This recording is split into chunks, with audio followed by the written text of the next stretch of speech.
হবে মানসিকভাবে।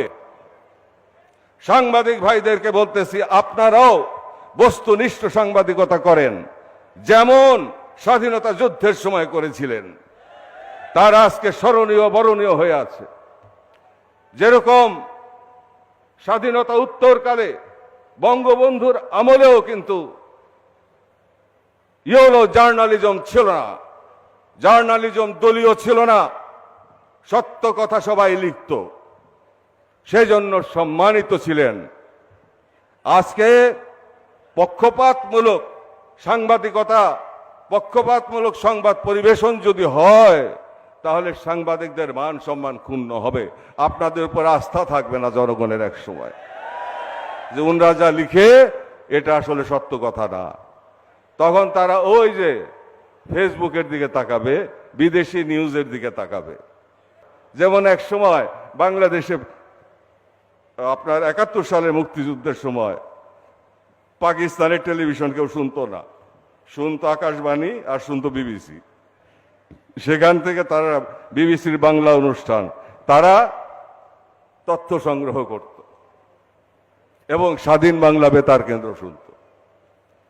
অতএব আপনাদের প্রতিও আমি অনুরোধ করব, আমার প্রাণপ্রিয় সাংবাদিক ভাইয়েরা, আপনারা এই দলীয় আবর্ত থেকে বেরিয়ে আসেন, আপনারা সত্য প্রতিষ্ঠিত করেন। আমি বলি না আমারে সমর্থন করেন, আমি যদি অন্যায় করি আমার বিরুদ্ধে লেখেন, ধুয়ে দেন আমাকে, আমি অবনত মস্তকে আমি মাথা পেতে নিব। অবশ্যই আমি বিতর্ক করব, আপনাদেরকে জিজ্ঞাসা করব যে কেন আমার বিরুদ্ধে এটা লিখলেন।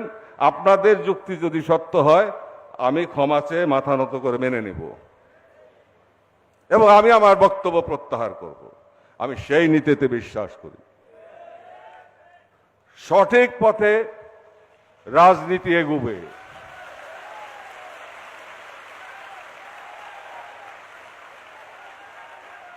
যতদিন পর্যন্ত বৃহৎ এই দুইটি দল বর্তমান আছে এবং দেশবাসীকে বিভিন্নভাবে প্রলুব্ধ করে, তাদেরকে, যেহেতু আমাদের দেশের গরিব দুঃখী মেহনতি জনতা, তারা সবকিছু বুঝে না, সরল সহজ, তাদেরকে যতদিন পর্যন্ত কুক্ষিগত করে রাখতে পারছে, কালো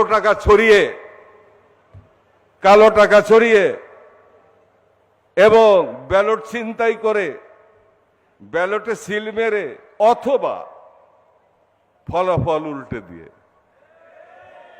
যাকে বলে মিডিয়া কু, উল্টে দিয়ে যতক্ষণ পর্যন্ত এই দুটি দল এই খেলা চালাবে, ততদিন পর্যন্ত গণতন্ত্র প্রতিষ্ঠিত হবে না।